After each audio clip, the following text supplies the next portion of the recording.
한국형 여성신학의 이제 한 20, 30년? 40년 됐을까요? 1세대들은 80년대, 90년대라고 하는 시간이 민주화 바람들이 불던 때라 수혜자가 되었어요. 그래서 대학에 전교수란 이름으로 들어가시게 됐고, 그런데 50대들이 못 들어가기 시작했죠. 그래서 못 들어간 분들이 해외로 나가기 시작했고요. 박사받고 이제 막 돌아온 사람들이 대학에서 자리 잡을까 했더니 신자유주의가 불어닥쳤어요. 그래서 논문 쓰기도 버겁고, 지명 있는 데마다 글 좀 썼으면 좋겠고, 어느 교회든 부르면 좀 갔으면 좋겠고, 그런데 그럴 시간에 논문 쓰는 게 어디다가 이력서 낼 때 더 도움되거든요. 상아탑과 현장 사이에 괴리들이 많이 생기고요. 그 다음에 신학이라고 하는 건 1차적으로는 교회, 2차적으로는 세상을 위해 봉사하는 학문이 됐으면 좋겠는데, 관념론적으로 자꾸 사변적으로 흘러가서 현장성도 사라지는 것 같고, 그 다음에 제일 큰 문제는 이게 수입신학이라고 하는 가장 큰 아킬레스건이 있는 거죠. 그러니까 한국형 여성신학도 뭐 메리델리가 말했다, 로즈메리 루퍼가 말했다, 언제까지 이거 해야 되는가 싶은 생각도 있고, 우리는 탈식민주의적, 그러니까 과제가 굉장히 많은 거예요. 우리 안에. 우린 탈식민주의도 좀 해내야 되는 거고요. 주체적인. 그러면서도 여성의 눈도 봤으면 좋겠는데, 이미 성공한 여성신학자들 중에는 약자에 대한 감수성도 없고, 여자라는 이유만으로 무조건 포대기로 감싸 안는 그런 건 좀 아니지 않을까 싶은 거죠. 그 여자 중에는 제가 말씀드린 것처럼 땅콩해양 여자도 있고 이래요. 그러나 여성신학의 장점은 이런 건 여성신학이라고 봐줄 수 있죠. 이때의 여성이 어떤 여성이냐는 거예요. 그냥 여자 사람으로 담임 목사 되고 남자들하고 똑같이 설교하고, 남자들하고 똑같이 우리 아버지 총회장이야, 나는 송골이야, 진골이야, 그러니까 세습하고 뭐 이렇게 하는 방식들, 그리고 설교를 할 때도 기존의 방식들, 답습, 교육 늘리고, 저는 이건 여성신학이 아니라고 보는 거예요. 그래서 이때의 여성신학이라면 그걸 굳이 여자라는 이름을 붙여야 되는가? 그래서 조금 더 많은 걸 원해요, 저는. 그리고 그거에는 남녀 구분이 없다고 보는 거예요. 저는 참 좋은 남성에게서 참 좋은 여성성을 보거든요.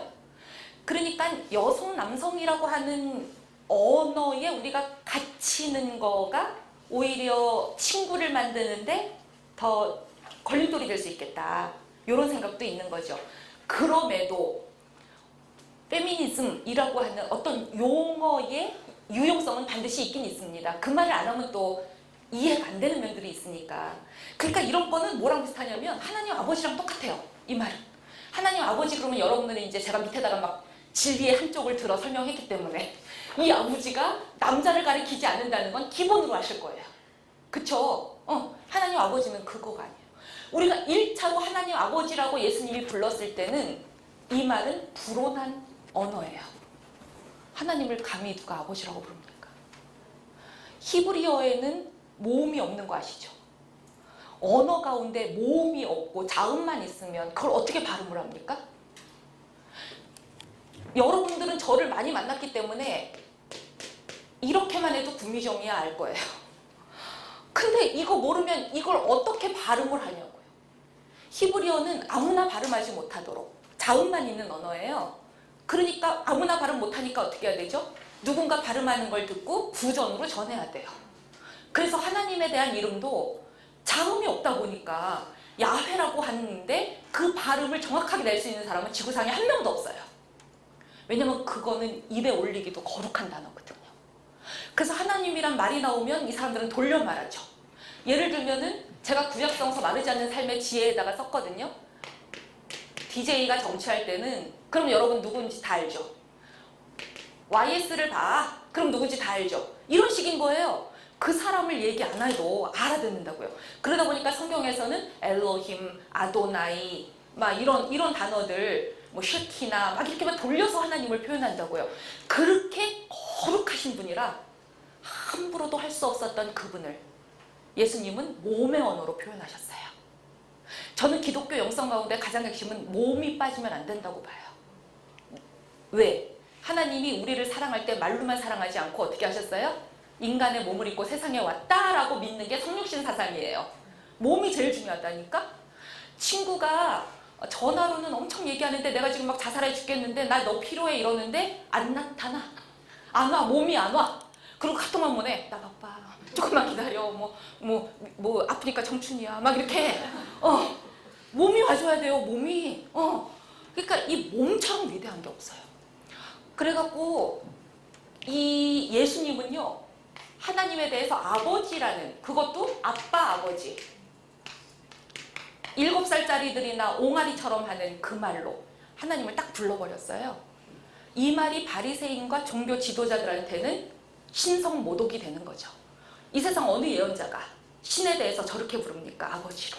그래서 예수님은 아버지라는 말을 쓰는 순간, 그것도 옹알이하는 아이가 얘기하듯이 아빠 아버지 이렇게 하는 순간 예수님은 벌써 돌에 맞아 죽는 불온한 언어를 구사하신 거거든요. 아버지라는 말을 한 이유는 또 있죠. 이렇게 들어가면 막 정말 그래서 이게 얘기가 길어지는 거야. 이래서 이게 간단하지 않아서. 여러분들 시간 되시면 마가복음 10장 29절 30절 찾아보세요. 여기 보시면 마가복음 10장 29절. 이게 어떤 본문이냐면 너희가 복음을 위하여 예수를 위하여 집이나 형제나 자매나 어머니나 아버지나 자식이나 전토를 벌인 자는 집과 형제와 자매와 어머니와 자식과 전토를 100배나 받을 것이다 라고 하는 예수님의 약속이에요. 이게 29절에서는 예수를 잘 따르게 될 때 잃어버릴지도 모르는 것들의 항목이 나와요. 그리고 30절에서는 예수 따르미가 얻게 되는 축복이 나와요. 그래서 이건 철저하게 대꾸문장이에요. 그런데 놀랍게도 저 이거 모태신앙이거든요. 저 50년 신앙생활 했거든요. 목산수 받았거든요. 근데 제가 게르하르트 로핑크라는 신약학자의 책을 읽기 전까진 나 성경에 이런 구절이 있는지 몰랐다는 거잖아요. 그 사람이 이걸 캐치해내더라니까요. 집과 형제와 자매와 어머니와 그리고 아버지가 빠져있대요. 30절에. 자식과 전토를 받는데요. 제가 그 책을 쓴 게르하르트 로핑크의 성별을 다시 봤어요. 남성 신학자거든요. 예수는 어떤 공동체를 원했나라고 하는 책에서 한 장을 할애해서 이거를 분석해요. 영어 성경으로 보면 여기는 OR로 연결되고 단수 형태래요. A house, a brother, a sister, a mother, a father, OR로 다 연결되죠. 그런데 밑은 N으로 연결되고 다 복수 형태래요. Houses, brothers and sisters and 이렇게 나가요. 근데 fathers가 없는 거예요. 저는 충격이었어요. 그리고 그때만 해도 제가 성서를 읽을 때는 시인의 영성으로 읽어야 된다. 이런 깊이 있는 신학적 통찰에 못 도달해서 이런 설교는 장로님들 앞에서 못하겠다. 이렇게 쫄았어요. 아버지는 하나님 나라에 못 들어간답니다. 이런 설교를 어떻게 해요, 교회에서. 그런데 이제 나른 거예요. 이 신약학자도 그렇게 얘기해요. 아버지는 못 들어가요. 왜? 아버지는 한 분이라. 하나님만. 세상 사람 누구도 하나님 노릇하면 안 돼요. 아버지는 법을 제정해줘요. 아버지는 행위의 규칙을 제정해줘요. 이건 해도 된다, 저건 해도 된다, 죄와 벌을 정해줘요. 근데 세상 사람 누구도 그거 하지 말래요. 너희들 사이에 있는 윤리는 뭐밖에 없어요? 자비까지밖에 없어요. 자비, 어머니의 자비. 그래서 제가 렘브란트 그림을 좋아하는 게 렘브란트의 탕자 귀한 그 그림 보면 렘브란트가 기가 막혀요. 61년부터인가 이 그림에 착수했거든요. 근데 안 그려지는 거예요. 하나님을 표현하기가 어려워요. 아들이 배반하고 집을 나갔는데 기다리는 하나님은 구약에 없거든요. 구약의 하나님은 그냥 때려 죽이면 돼요. 정의 하나님이거든요. 이스라엘이 배반해서 강대국에 붙여서 식민지화해요. 바빌론에 의해 멸망당하고 아수르에 의해 멸망당하고 우리가 구약을 봤잖아요.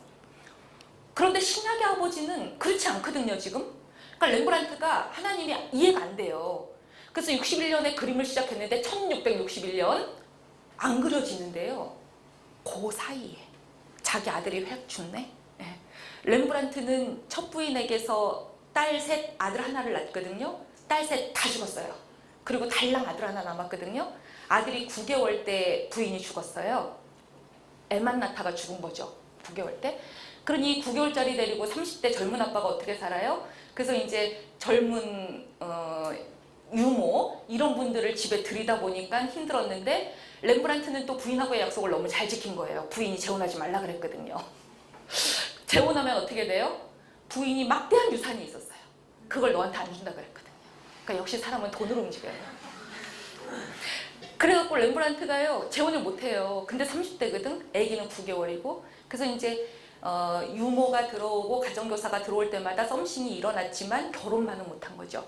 그래서 암스테르담이 발칵 뒤집히고 렘브란트의 일대기를 보면 아주 화려강산이에요. 그런데 두 번째 들어온 핸드리케라는 애가 너무 좋은 애예요. 딸까지 낳거든요, 이 둘 사이에. 그런데 결혼은 안 하는 거죠. 그래도 세례는 받아야 되잖아요, 이 딸이. 근데 렘브란트는 네덜란드 종교재판소에서 너는 방종한 놈이라고, 종교화를 그리는 놈이 이러고 산다고, 성만찬에 참여할 수 없는, 이 사람이 개신교거든요. 근데 개신교에서 그때 가장 큰 파문은 성만찬을 안 준다는 거였어요. 그래갖고 렘브란트는 이 암스테르담에서 완전히 추락을 해요, 밑바닥으로. 그런데 핸드리케가 대신 가죠, 혼자. 그래서 그럼에도 우리 딸은 세례를 베풀어 주세요 해서 유아 세례를 받습니다. 그렇게 렘브란트를 헌신적으로 돌봤는데 이 여자도 죽어요. 그러니까 렘브란트는 자기 주변의 모든 사람을 나보다 다 먼저 떠나보내요. 그러고 나니까 이게 그려지더라는 거예요. 그래서 1661년에 시작해서 69년에 끝난 그림이 탕자고요. 그것도 미완성이었기 때문에 제자들에 의해서 마지막 덧칠이 됐는데, 이 그림을 보면 하나님의 오른손, 아버지로 상징되는 그 하나님의 오른손은 남자손, 왼손은 여자손, 어머니 손 이렇게 그리죠. 그래서 자비하신 하나님과 정의의 하나님, 심판의 하나님, 이거를 좀 구분하는 그런 그 영적 감각을 발휘하는데요. 한국 상황에서는 하나님이 어머니 같으시다 이런 말을 참 잘 못하겠는 거예요. 왜냐하면 하나님 어머니교가 있잖아요. 한국에. 그러니까 저는 이 수입신학의 문제는 그거라고 생각하는 거예요. 서양 여자들은요 하나님을 쉬로 표현해요. 이게 자기네들에게는 굉장한 혁명인 거예요. 하나님은 맨날 대명사 히로 표현했거든요. 가시고. 그래서 그 사람들은 하나님을 표현할 때 가디스라 그래요. 여신. 그리고 Mother God 이렇게 막 기도를 해요. 그래서 어느새 이제 기자가 저한테 전화해서 교수님, 서양 여성신학자들이 하나님 어머니라고 하는 것과 한국의 하나님 어머니 교는 어떤 연관관계인가요? 이렇게 물어봤어요. 그래서 내가 하나도 관계 없고, 하나님 어머니 교회 교주는 또 누군가요? 남성이야. 근데 이게 5월 8일 어머니날, 이분들은 어버이날이 아니래. 어머니날이래. 이래갖고 어머니 백일장하고 막 이래요. 저희 동네에 있어요. 낙성대 근처에 있어요. 오며 가며 맨날 봐. 그래서 이 어머니라는 말, 아버지라는 말, 언어에만 묶이면 그런 이단들은 얼마든지 나온다. 근데 예수님의 아버지는 그거보다 훨씬 더 깊은 그 뒤집어 엎는 혁명적인 언어. 그래서 저는 여성신학이 정치 싸움에서는 필요하지만 그게 잘못하면 남녀구도로 가고 그러면 똑같아지거든요. 요 수준에서 놀면 똑같아진다니까. 너네들도 군대가 그럼 니네가 애 낳아 이렇게 싸우게 돼 자꾸. 그거 아니거든요. 지금 우리는 훨씬 더 그 너머로 가야 돼요. 그래서 페미니즘은 제가 볼 때 정치적인 효용성은 분명히 있습니다. 강을 건너기 위한 배죠. 그러나 강을 이미 건넌 자는 배를 버리고 가는 법입니다. 그래서 강을 건너는 도구로만 활용하고 그 더 깊이에서는 이렇게 다른 또 차원들이 있겠다. 여기까지 못 보면 계속해서 이 여성신학이라고 하는 건 하나의 성만을 위한, 성에 의한 이런 건데, 그래도 남성들이 여성신학을 배우면 좋은 거는 또 뭐가 있냐면 자기들은 여자가 아니었기 때문에, 물론 모든 여자들이 여성적 감수성으로 성경을 읽어내는 건 아니에요. 여성적 감수성이라는 게 뭔가에 대한 정의도 또 필요해요. 여성의 감수성이라 그랬을 때 제가 맨날 이제 그 성경 속 세상을 바꾼 여인들 이 책을 쓰면서도 한국 여자들은 왜 자꾸 사라의 눈으로 성경을 읽는지 모르겠다고 그런 거 써요. 우리는 하나님이 사라를 복 줬다는 게 은혜돼요? 사가를 복 줬다는 게 은혜돼야 돼요? 하가를 복 줬다는 게 은혜돼야 돼요. 왜? 우린 이방인이라. 저들이 볼 때는. 그렇잖아요. 하갈은 이집트 몸종이었잖아요, 여자. 근데 우리가 성경을 읽을 때 제가 그거를 동기화라는 표현을 쓰거든요. 동기화. 요즘은 핸드폰이랑 노트북이랑 이런 애들이 얼마나 좋아졌는지 카톡도 이거 스마트폰으로 카톡 안 하잖아요. 핸드폰에다 깔아놓으면은 자기 작업하다가도 카톡 이렇게 여기서 뜨지 않아요? 이게 동기화야. 싱크로나이즈드. 이거 사면은 이렇게 동기화 시킨다니까요. 그러면 핸드폰에 있는 주소로 다 컴퓨터로 옮겨가고 이렇게 되잖아요. 얘랑 얘는 기계가 호환이 가능하잖아요. 저는 한국 교회의 많은 여성들의 눈이 강자하고 동기화되어 있다고 생각해요. 싱크로나이즈드. 그러니까 이거 씻김 받지 않으면, 그래서 제가 이 눈은 어느 실로암 못에 가서 씻어야 하는가 이제 맨날 그런 얘기 하는데, 이거 씻김 안 받으면 여자 남자 필요 없어요. 강자하고 동기화된 눈으로 뭘 보겠다는 거예요. 그러니까 성경을 읽을 때도 아브라함한테 복 주신, 너를 열국의 아비로 만들겠다, 많은 민족을 주겠다, 그 똑같은 복을 사라도 아니고 하갈한테 주셨네.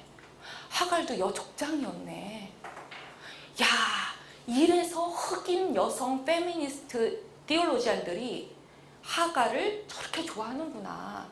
그래, 우리가 사라의 눈으로만 성경을 읽으면 유대인 중심주의, 그 다음에 유색인들은 다 배제하는 그런 게 되겠구나.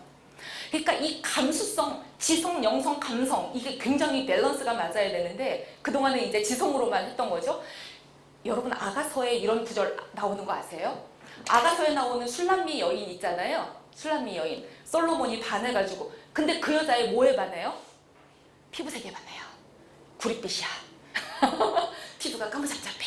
자, 그러면 너는 검으나 아름답구나, 이 말이 맞겠어요? 번역이. 검으나 아름답도다. 검고도 아름답도다. 어느 게 맞겠어요?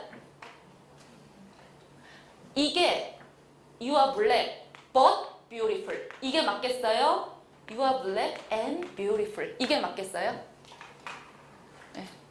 왜냐면 얘 피부색에 반했거든 지금. N이 맞겠잖아요. 근데요, 백인들의 성서도 그동안 벗으로 번역했습니다. 이 말은 뭐죠? 흑인은 예쁠 수가 없는 거예요. 예쁜 건 다 백인이어야 돼요. 그런데 얘는 검지만 예상외로 예쁘다는 거예요. 엑스트라 오디너리한 거지, 얘가. 익셉셔널한 거지. 이거가 나중에 히브리어 원문하고 대조하면서 블랙 디올로지안들이 컴플레인 해가지고, 이 사람들이 흑인 해방운동할 때 슬로건이 뭐였습니까? Black is beautiful이었어요. 여기서 나왔어요, 아가서에서. 블랙이 어째서 미워야 되는데, 왜 너네들은 바비 인형 만들 때 맨날 백인에다 금발머리 해야 되는데, 이렇게 된 거죠. 그래서 우리 성경도요, 옛날에 개역 성경 보면은 검으나 아름답도다 이랬는데요, 요즘 성경은 검고도 아름답도다 이렇게 번역했어요. 요런 아주 작은 차이, 이런 것들이 주류 신학계, 와스프 중심의 백인 앵글로색슨, 얘네 중심의 신학하던 거기에 흑인들 들어가고 유색인 들어가고 여자 들어가고 장애인 들어가고 이러면서 성서 번역도 조금씩 나아지는 거죠. 이제 그런 것 같아요.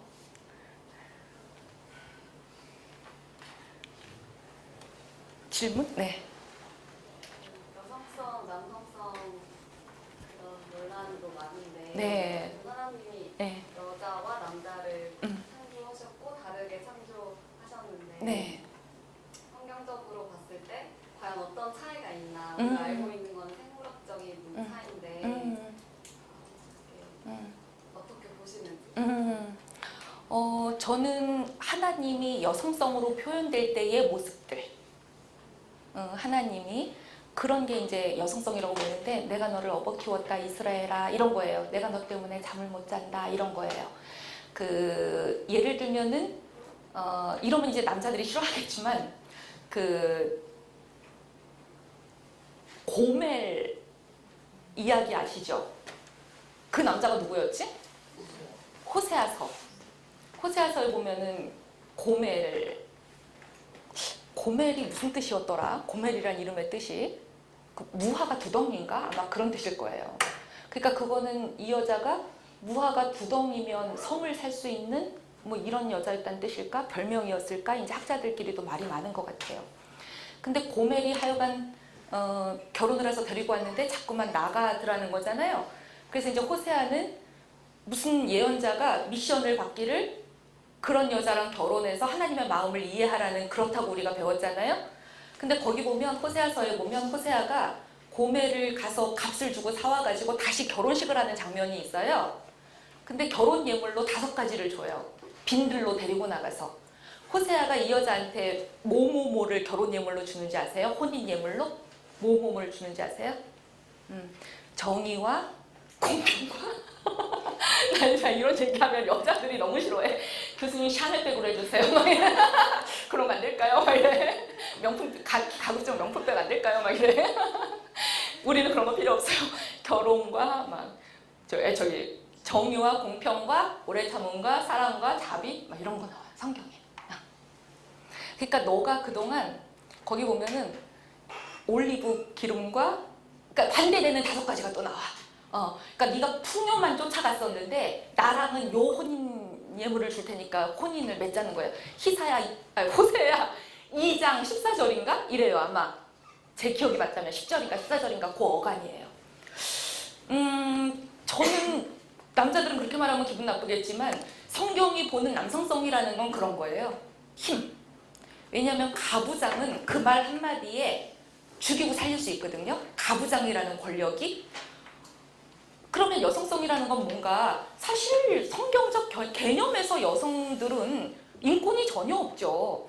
여러분 10계명 마지막 조항이 어떻게 되죠? 네 이웃의 아내를 탐하지 말아요. 그럼 네 이웃의 남편은 탐해도 되네. 아니 난 어떨 때는 문자 그대로 하는 게 제일 좋을 것 같기도 해. 그러니까 예를 들면은 성경은 남성 동성애는 반대해요. 남자를 그러니까 여자를 취함과 같이 남자를 취하지 말라 이렇게 나와요. 이 말은 누구 들으라고 하는 얘기예요? 남자 들으라고 하는 얘기예요. 근데 한 번도 여자를 주인공으로 안 한다니까? 그러니까 나는 어떨 때는 그냥 성경대로 하자, 문자 그대로. 그게 제일 편한 것 같기도 해. 새겨 읽으면. 그때는 여자는 사람이 아니었기 때문에 아예 생각도 안 한 거죠, 지금. 그러니까 설마 여자들이 동성애? 이런 건 아예 몰라요. 관심도 없어요. 그래서 레위기에 보면은 성인 유대 남자가 섹스할 수 있는 범위가 나오는데요. 이런 식으로 말을 해요. 네 장인의 아내 이런 식으로 얘기해요. 그거 너무 웃기지 않아요? 그냥 장모 이래도 되지 않아요? 그건 무슨 뜻이에요? 네 장인의 아내는 누구의 재산이에요? 장인의 재산. 그러니까 네 이웃의 아내를 탐하지 말라, 이거는 도둑질하지 말라랑 똑같아요. 그냥 재산 탐하는 거예요. 그러니까 여자의 인권이 그랬던 시절이다 이런 의미지, 그거 그냥 문자 그대로 하자 그래서 네 이웃의 남편은 탐하겠다 이렇게 또 갚는 것도 아니라 이거야. 그건 또 아닌 거예요. 그래서 이제 성경이 말하는 여성성이라는 건 그야말로 제가 쓴 것처럼 이집트 원리대로 살지 말아발라 이거예요. 근데 그거는 내가 볼 땐 전 인류가 경험해 본 바가 없어요. 어떻게 살으라는 거야 그래서. 왜냐면 저만 해도 내가 여자라는 걸 되게 뒤늦게 알았어요. 여러분들 중학교, 저 여중 나오고 여고 나왔거든요. 근데 선생님들 누구도 이렇게 여자아이들, 여러분은 어떻게 자랐어요? 저희 학교 급프는 막 순결 이런 거였는데. 여러분들은 어떻게 자랐어요? 여러분들 혹시 저기 막 진취적이고 적극적인 리더가 되라 이렇게 자라셨나요? 여러분 세대는? 잘 모르겠다, 그쵸? 근데 이게 우리는 너무나 그 여성성, 남성성이라고 하는 게 여자는 이래야 돼, 남자는 저래야 돼, 이게 너무 많은 것 같은데 그게 또 이데올로기예요. 그래서 남자들이 장가가기 어렵기도 해요. 남자는 이래야 돼 중에 뭐가 있어요? 혼인하려면? 집을 장만해야 돼. 근데 제가 볼 때 한국 사회에서 20대 남자가 전세 2억을 서울 시내에서 마련할 가능성은 전혀 없습니다. 그러니까 어떻게 해야 돼요? 부모님들이 조기 퇴직을 하든가 은행에서 대출 받아서 이렇게 자식을 해줘요. 그러면 우리나라 애들은 18살 넘어도 어른이 될 수가 없어요.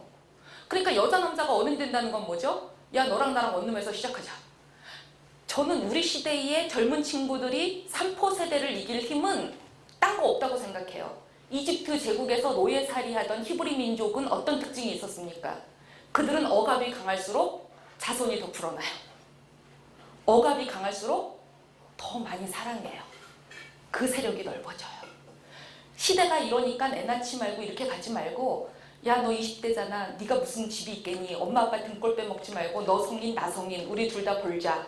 너 6,030원 나 6,030원씩 뭐 그렇게 하는 거지 뭐. 애 생겼어? 우리 둘이 키우자. 광야 정신이 있으면 뭘 못해요 사실은. 근데 그렇게가 잘 안 되지 또. 그게 어려워. 근데 이제 그런 의미에서 제가 그 들레즈가 말하는 탈주에 대해서 많은 생각을 하게 돼요. 탈주. 그래서 탈주. 우리는 여성성이라는 것도 여자다움이라고 자꾸 생각하는 거예요. 근데 성서가 말하는 여성성은 적각불이 흐르는 땅이에요. 이집트 제국이라는 남성성 경험했잖아. 왕, 귀족, 힘 있는 자들, 권력 있는 자들, 힘 가진 사람들, 지배층이 어떻게 하는지 너네 봤잖아. 새로운 세상의 그림을 그려봐. 그것은 정의, 공평, 오래 참음, 사랑, 자비 이런 것들이 흐르는 땅이에요. 그러니까 이 사람들은 자유와 평등이라는 원리를 놓치면 안 되는 거예요. 만나는 그런 의미에서 평등의 양식이었죠. 누구나 쌓아둘 수 없었어요. 그래서 이 사람들은 가나안에 들어가서 200년 동안 왕을 두지 않았어요. 누구나 평등하고 자유롭거든요. 그러니까 가나안에 들어온 야훼 종교가 급속도로 가나안 땅에 확산될 수 있었던 원동력은 이 자유와 평등이라는 유토피아니즘이었어요.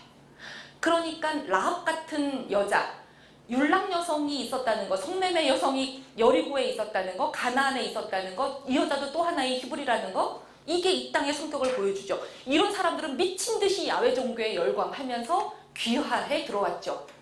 제일 유명한 밧세바의 남편 우리야. 우리한테는 항상 앞에 붙죠. 햇사람이라는 게. 이 말은 이방인이었는데 야훼 종교에 반해서 들어왔다는 거예요.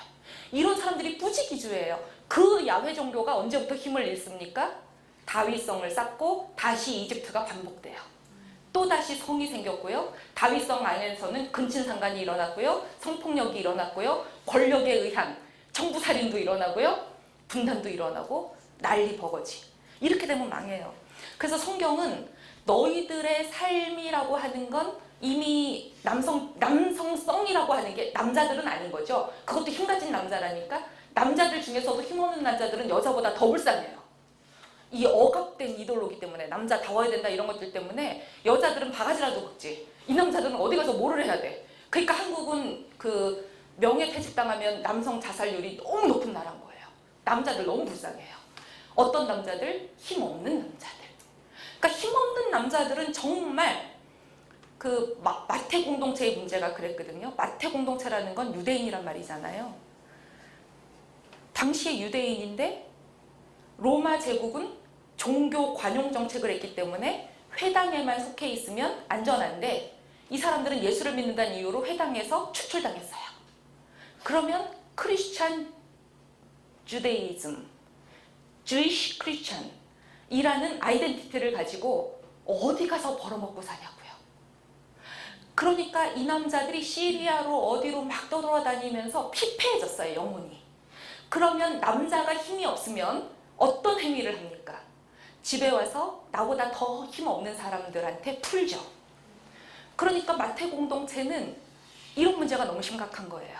마누라 두드려 패고 아이들 패고. 그러니까 마태는 어떤 윤리를 가르쳐줘야 됩니까?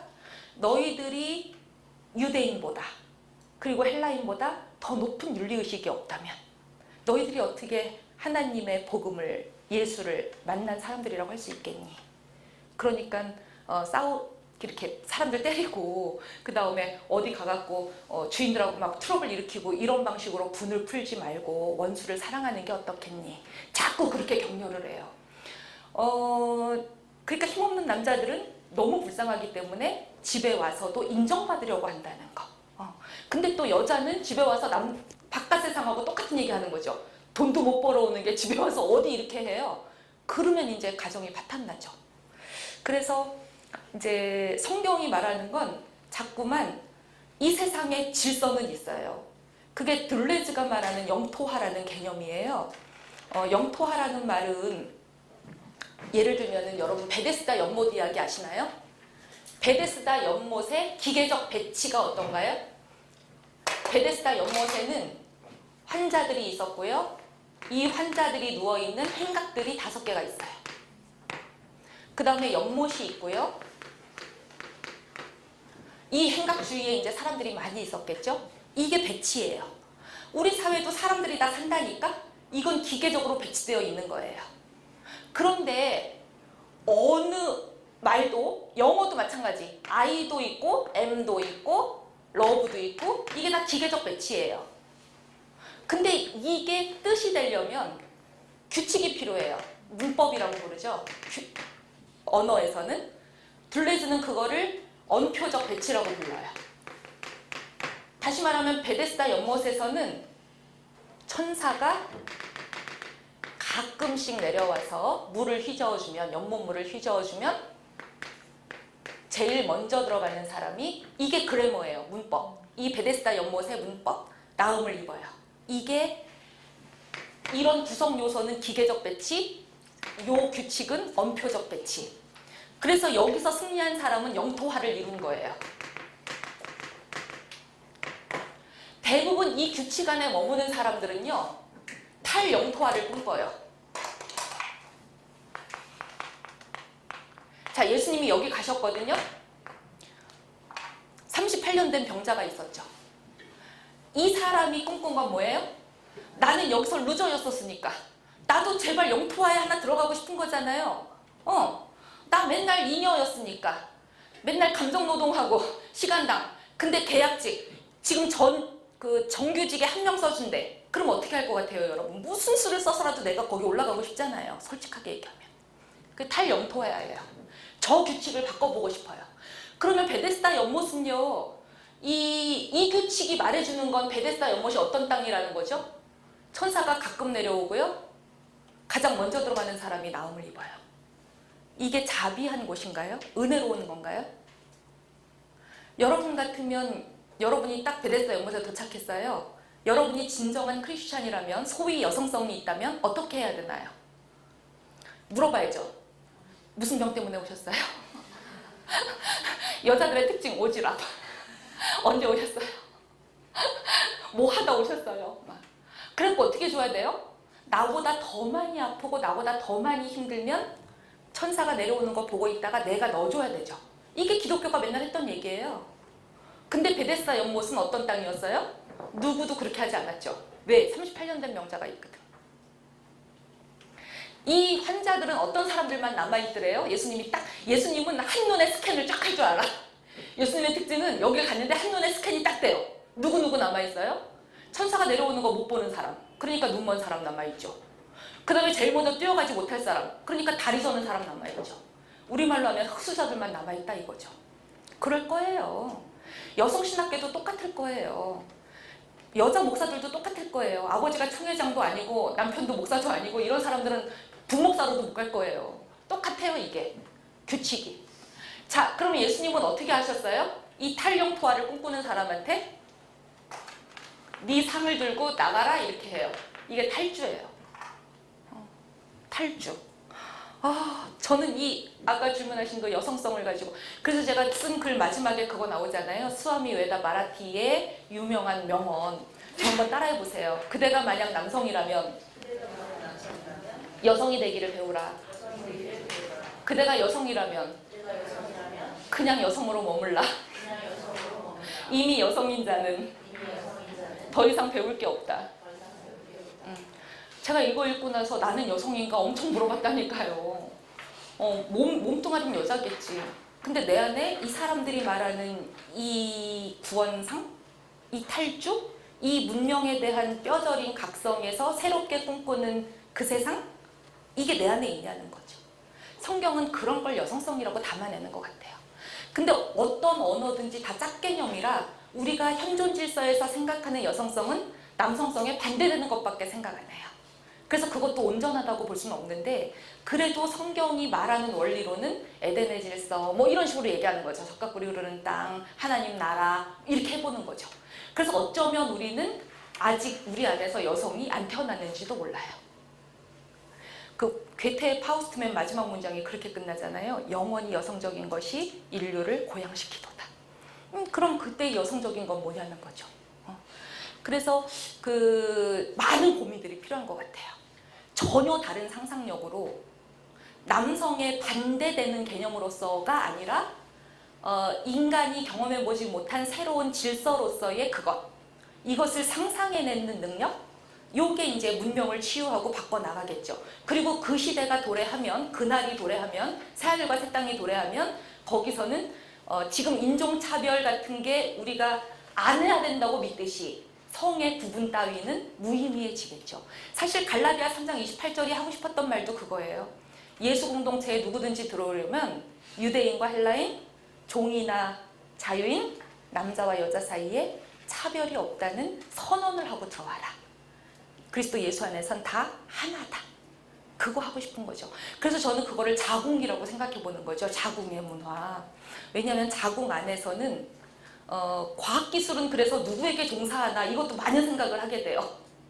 여자들은 자궁 안에 아들 품든 딸 품든 모름의 영성을 지켰어요.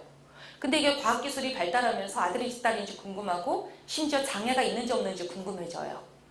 그래서 안다고 하는 거 그걸 베이컨이 knowledge is power, 아는 것이 힘이다 이렇게 했거든요. 근데 그게 과연 힘일까? 이 생명의 원리라는 건 뭘까? 모든 생명, 딸이든 아들이든 장애가 있든 없든 다 품어서 세상에 내서 그를 아주 완벽하게 사랑해 주는 거? 이런 거일 텐데 어떤 두려움이 우리를 자꾸 안전장치를 하게 할까? 그러면 과학기술은 누구에게 봉사할까? 요즘에 과학기술은 비만 유전자, 푸른 눈의 유전자, 금발 유전자 찾느라고 정신없더라고? 그것은 또 누구를 위한 과학입니까? 무엇을 위한? 그래서 지금 사회의 규칙을 발견해내는 게 중요한 것 같아요. 우리 사회는 어떤 질서로 돌아가지? 왜 미국은 40대 백인 남성의 성인병, 심장병은 엄청난 연구비를 주면서 흑인들의 아주 작은 질병, 이런 것들은 고칠 생각 안 하지? 이런 거랑 똑같은 거죠. 그래서 우리 사회가 어떤 판으로 짜지는지에 완전히 반대되는 상상력, 그 세계를, 세상을 우리는 만들어낼 수 없죠. 왜냐하면 인간은 한계가 있어서 여러분들이 박근혜 뽑은 거잖아요. 나도 뽑았고 내가 찍었다는 게 아니라 민주주의라는 게 51대 49니까 그가 뽑혔다는 건 우리가 찍었다는 거죠. 민주주의는 그래요. 그러니까 누가 권력이 바뀌든 세상은 그대로 흘러갈 거거든요. 이 땅에는 희망이 없어요. 유토피아라는 말은 이 땅에 없는 땅이라는 거예요. 그리고 이 세상 모든 유토피아의 꿈, 하나님 나라 이런 말들은 다 불어난 언어예요. 유언비어. 그런데 그것을 내가 체험했다면 이런 비유가 적절해요. 여러분 혹시 아보카도 먹어본 사람 있어요? 아보카도? 드셔보셨구나. 되게 훌륭하세요. 어느 그룹에 가면 한 명도 먹지 못한 사람이 있어. 그럼 말하기 되게 어렵더라고. 자, 아보카도를 안 먹은 사람한테 설명해 보세요. 네, 뭐든지 저 사람이 상상할 수 있게. 아보카도. 그 맛과 생김새와 언제 누구랑 어디서 어떤 맥락에서 먹었는지는 다 생각나는데 설명을 하니까 어렵죠. 그럴 때 제일 쉬운 말은 뭐죠? 너도 먹어봐야 해요. 근데 이 종교가 딱 그래요. 하나님에 대해서 설명할 수는 있겠어요. 성경에도 나오고 신학자들한테 들었고 설교 시간에도 많이 들었고. 근데 하나님을 내가 먹었는지는 잘 모르겠는 거예요. 그게 이제 욥기가 그걸 너무 잘 보여주거든요. 욥의 세 친구가 하나님한테 비난받은 것은, 야단 맞은 것은 너희들은 나에 대해서 아는 척은 더럽게 많이 하더라. 그러나 나를 안 것은 욥밖에 없어. 이거예요. 그래서 우리가 이미 하나님 나라를 경험한 사람이 주변을 전염시키는 방법밖에 없어요. 같이 상상하자 그러고 저는 이 세상에서 가장 위대한 에너지는 상상력이라고 보는 거거든요. 여러분 상상력 있으시잖아요. 어릴 때 그런 거 많이 해보셨잖아요. 결혼식도 다 해보셨죠. 어릴 때 남자애 데려다 놓고 여보 이제 와 막 이런 거 하고 비계 업고서 막 하루 종일 돌아다니고 엄마가 비계 내려놔 그러면 얘 우리 애기야 엉엉 울고 저기 벽돌 갖다가 막 빻으면서 고춧가루 하고 막 다 해보셨잖아요. 근데 상상으로 노는데 상상과 리얼의 경계가 있습니까? 상상은 너무나 위대한 힘이 있어요. 그래서 존 레논이 상상하라라는 노래를 부른 거죠. Imagine. 상상. 상상력이 세상을 바꿀 거예요. 하나님 나라를 상상해 보시면 그 안에 여성성도 있고 참 좋은 것들이 다 담길 거예요. 그것이 무엇이든지 간에. 굳이 여성성이라는 이름 안 해도 되고 그 이름에 시험 드는 사람이 있으면 근데 이제 우리가 경험한 것들이 다 남성성이니까 소위 현대 문명까지는 다르게 얘기해 볼래니까 적절한 언어가 그거지. 모든 언어는 사실은 다 불안정하죠. 예. 그 일본 영화 고란 영화 있어요. 여러분 혹시 보셨나 모르겠어요. 일본 영화 좋아하는 사람들 고 가라. 자이니치 나와요.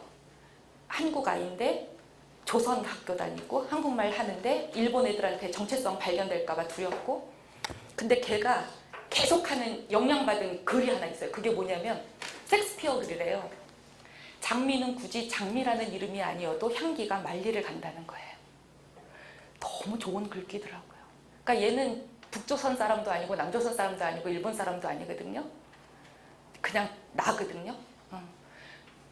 그런데 사람들은 걔를 끊임없이 물어봐요. 너 일본 놈이야? 너 한국 사람이야? 국적이 너는 아버지 때는 북조선이었잖아. 이렇게 하는 거죠. 우리가 사는 삶도 끊임없이 우리의 정체를 묻기 때문에 언어라고 하는 도구에 기댈 수밖에 없는데 그 언어는 항상 불안정하다는 거. 언어는 실체를 실어 나르는 도구일 뿐인데 그 실체는 우리 손에 꽉 안 잡힐 수 있다는 거. 구미정은 구미정일 필요가 없어요. 제 이름은 그냥 이름일 뿐이에요. 굳이 제 실체와 딱 맞을 필요가 없거든요. 이제 그런 그래서 여성성, 남성성 이런 건 그 너머가 더 중요한 것 같아. 언어 철학까지 다 나오네. 비트겐슈타인 2부까지 가셨습니다, 여러분이. 혹시 질문이 있으신가요? 다른 강의 때 더 재밌으실 거예요. 제가 오늘은 일부러 성서는 많이 뺐어요. 성서 해석에 대한 여성신학적인 전망 궁금하시면 제가 쓴 500원 이래야 되는데 그죠? 제가 쓴 성경 속 세상을 바꾼 여인들, 핑크 리더십 이런 거 보시면 좋고 그 다음에 제가 그 교양, 렘브란트, 빈센트 반 고흐 이런 거 많이 인용하면서 구약성서라고 하는 게 그렇게 고리타분하지 않아요. 예수 안 믿는 사람들도 읽어볼 만한 고전이에요. 이렇게 소개한 책이 구약성서 마르지 않는 삶의 지혜. 그 다음에 조금 조직신학 쪽에서 여성신학의 역사, 하나님, 신론, 구원론 막 그런 거 있잖아요. 기독론 막 이런 거 보고 싶으시면 제가 쓴 생태 여성주의와 기독교 윤리. 제가 9권 썼잖아요. 여태까지. 9권. 그래서 그 중에 하나라도 이렇게 좀 보시면 예. 근데 왜 이렇게 안 읽는 거야? 여기 내가 쓴 거 하나도 없는 것 같아. 여기 이 많은 책 중에 제가 쓴 게 하나도 없는 것 같아. 예. 그리고 내년에 아마 한 2권 정도 더 나올 건데 그건 역사에 대한 책들이에요. 그 십자가의 역사, 거긴 윤동주 나오고요. 명동마을 김야겸 목사님 나오고요. 두 번째 책은 대한민국 임시정부 저 그런 것도 하는 사람이랍니다. 그러니까 저는 인문용 복합 말도 안 된다. 그러니까 저는 신학에 대한 정의 가운데 도로테 젤레 정의를 제일 좋아한다니까. 신학은 로고스 어바웃 갓이 아니에요. 하나님에 관한 말이 아니에요. 인간은 언어의 한계가 있기 때문에 언어는 현실에 눈에 보이는 것에 대한 명명인데 눈에 안 보이는 그 세상을 말하기 위한 언어로는 다 부족하기 때문에 이게 이제 노자 일장하고 똑같거든요. 도가 도, 비상도, 명가명, 비상명이에요. 도는 도인데 반드시 도라고 불릴 필요 없고요. 이름은 이름인데 그 이름이 아니어도 돼요. 도가 있다면 그것은 만물이 나온 근원 정도로 요약하면 된다. 이게 노자 사장의 일장이거든요. 그런 건데 그 신학에 대한 도로테 젤레의 정의가 그거 듣고 제가 굉장히 놀랐어요. 제가 그동안 배웠던 신학자들은 다 신학은 하나님에 대한 인간의 언어 막 이랬거든요. 인간도 안 하지. 내가 지금 하나님의 말씀을 대언합니다 막 이렇게 하지. 감히. 그런데 도로테 젤레는 신학은 인간으로 하여금 하나님에 대해 말하지 않을 수 없게 만드는 그 상황을 깊이 있게 고찰하는 학문이에요. 그래서 신학은 인간학이에요. 그래서 요즘 인문학 열풍이 부는 게 저는 반가워요. 르네상스 열풍이 다시 불잖아요. 그래서 문사철 요 분야가 계속 좀 발달이 되어야 문학과 역사, 철학 이래야 신학이 좀 보완되지 않을까. 그런 의미에서 제가 철학과 간 게 다행이죠. 얼마나 다행이야. 저희 엄마가 중졸인 게. 다른 질문 없으시면, 그쵸? 없으시죠? 나머지는 이제 그 다성 유영모 선생님 말 맞다나 인간한테는 나가 여러 종류가 있어요. 얼나가 있고요. 얼나는 여러분이 아직 못 만나셨어요. 얼구미정을 여러분이 어떻게 보시겠어요? 뜬나도 있어요. 그죠? 말나도 있어요. 몸나도 있어요. 그런데 어느 걸 보시는 게 그 중에 가장 좋으시던가요? 그 뜬나와 글나 이건 같은 말일 수 있는데 제 글만 보시고 구미정은 이런 사람이다 혹은 제가 방송에 나오는 것만 보고 이렇게 하셨다가 직접 만나니까 이 어찌 반갑지 않냐냐 뭐 이런 거 아닌가요? 다 중요한데요. 여러분들이 오늘 저랑 이렇게 한두 시간 만나서 헤어지고 이런 것들 조금 더 가져가면 제가 쓴 책 가운데 그리고 나올 책 가운데 한두 권 같이 읽으시면 더 깊은 소통이 가능할 것 같고 참고로 제가 우리 제자들하고 이제 여기 그 너머라는 잡지를 내고 있어요. 김교신의 성서조선, 함석헌의 CR의 소리 조금 흉내내서 21세기 버전이에요. 그래서 기독교자 하나도 안 들어가요.